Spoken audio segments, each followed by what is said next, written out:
Hey, welcome back to our podcast, Inclusive Leadership. It's not black or white. I'm Anna Poole, executive coach, here with my colleague, psychotherapist and teacher, Bede Draper. And oh boy, we are really getting into it now. In our last podcast, we talked about the fact that the issue of non-inclusive leadership stems from a widespread human problem, our tendency to act out of ill will and indifference towards those who are different than us. Bede suggested that rather than pointing the finger at the left or the right or the middle, we need to take a look in the mirror and recognize that this problem, the tendency to treat others badly, lives in each one of us. Ouch. Started to feel a little personal, Bede. So, okay, I guess I kind of get it. Maybe I do need to do a better job of coming from a place of goodwill and concern for others, especially when they're different than me. But aren't you being a tad idealistic, Bede? I mean, do you really think you're going to get the human race to up its game that much? Seems like a stretch to me. Well, trying to reach the human race and change the wider world with this great historical processes going on, I wouldn't even attempt to. I don't believe in utopianism. We're not going to create a utopian society. However, myself as an individual, right here, right now, in relation to you, I can relate from goodwill and concern. And I particularly want to talk about concern because concern is within every human being. And on its basic level, let's say I'm walking down the road and I see this car coming towards me real fast. If I didn't have concern, I'll go, that's okay, the car's going to hit me. But I have got concern. Because of my concern, whether I like it or not, I feel this dynamic urge to move out of the way. And this is what I'm being moved by, this concern. Now, this is what the word in Latin emotion means. E means out and motion. So emotions are what move us. So the emotion of concern, when active in me, makes me sharp in terms of what's going on so that I can respond in the best possible way. When concern is absent, and it can be very absent when it comes to our relating to people, what we get is a neglect. It's as if the car's coming, it can hit me, but I'm not even noticing. I'm not even noticing that my life has gone out of my hands, that I'm neglectful, that there's destructive things happening around me because of my lack of responsiveness. But behind that lack of responsiveness is the fact that concern is not active in me. So how would that show up for a leader, Bede, that indifference or lack of concern? Now, because we're talking about inclusive leadership, as a leader, I am responsible for relating to human beings in order to get certain tasks done. Now, what I have choice over, I've got no choice about relating to human beings. We're social. There's no choice on that. It's a question of how am I going to relate, the manner in which I relate. So if I relate to you from indifference, I might teach you as a function, get the job done. So I'm actually, in one sense, instructing you in this ruthless functionalism where people don't matter, just their function and their results.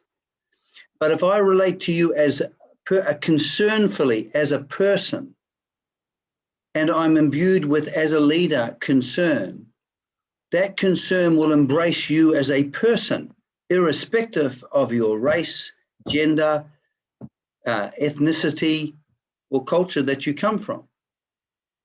And so it's translated. So inclusive leadership is a manner of relating, coming from a place of concern, which makes me sharp. Sharp in the sense of you're paying attention. Is that what you mean? Yeah, I'm noticing what's happening. You see, if I am only looking at you as a function in an organization, I'm not going to even, I'll be completely neglecting a perception of you as a person. That whole range. This is interesting, Bede, because it helps to explain how a CEO or a high-level leader could be unaware that, for example, women or people of color are being promoted more slowly, than white men or are being paid at a lower level than white men, because it's just, they're not sharp, they're not paying attention, they're not expressing concern. Does that make sense to you? Yeah, but more importantly, they won't be moved to correct the injustice. You see, Yeah. when we're indifferent, we're not moved in the direction of caring. See, concern is caring, not in a wussy Californication type way. We're just talking about a concernful appreciation that we're dealing here with persons, and persons need to be treated as persons. Because when I treat another human being, this is Socrates' point, when I treat another person as a thing, I do harm to my soul as well as theirs. Interesting. So what do you mean you do harm to your soul? See, as a person, if I relate to you as a person, I actually come alive as a person, actually. If I relate to you as a thing, I become another thing. Now, I may not realize that is happening, but as a human being, as a social human being, one of the most satisfying things is forming good, constructive, communal bonds with other human beings. Communal, together.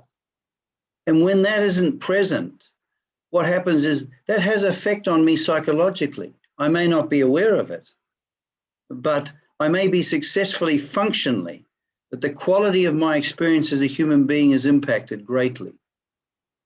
Wow, this is really interesting, Bede, because I don't think most people are aware of that. I mean, this is a new idea for me, that the quality of my life is influenced to such a large extent by the quality of my relationships and how I treat other people.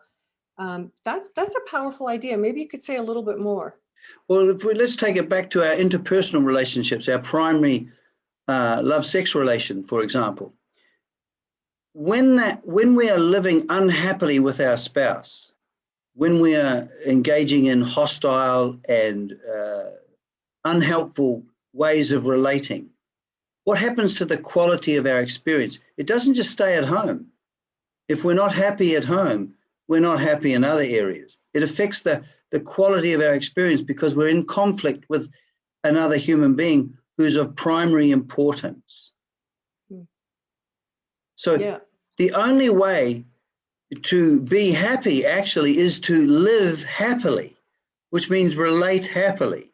So even as a leader, I need to relate happily with other human beings to have a happy result. And when you say happily, I think what you mean is I'm relating with goodwill and concern to the people that I'm closest or that I'm just in relationship with. Is that Well, right? it's a very interesting thing. The early Greeks, Aristotle and Socrates, they considered happiness as excellence. In other words, living excellently. So when I'm conscious of what's going on and I'm responding in the best possible way, they considered happiness an accompaniment to that way of living or that way of relating. Oh my God. So you're saying that happiness is an outcome of living excellently. It's not something we have to run after and try and grab like it's a thing. It comes out of a manner of living or a manner of relating. So if I wish to create an inclusive environment where people work happily and cooperatively together as a leader, I need to teach, and my actions teach actually. I lead people in the direction of responding to others in the light of goodwill and concern. So I'm actually leading people. If I don't do that, I'm leading them in an opposite direction. I have to tell you, as an executive coach, Bede, I see a lot of that leading in the opposite direction. There's just this sense of really profound indifference or blind spots, whatever you want to call it, at the senior leaders of many organizations. And so I love this idea that for me to be truly happy and fulfilled in my life, I have to interact with others with excellence, which includes being inclusive and coming from a place of goodwill and concern for the people that I have stewardship over. Right. This is a very, very powerful idea. Well, you see, the problem with indifference is that I'm not moved to act in a caring way. Mm-hmm. And so what happens is when we fall away from concern, We become indifferent and ruthless. And this produces very unhappy results. And particularly, we become neglectful of others as persons. We're just interested in function.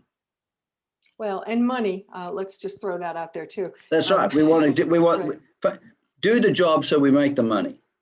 Right. Okay.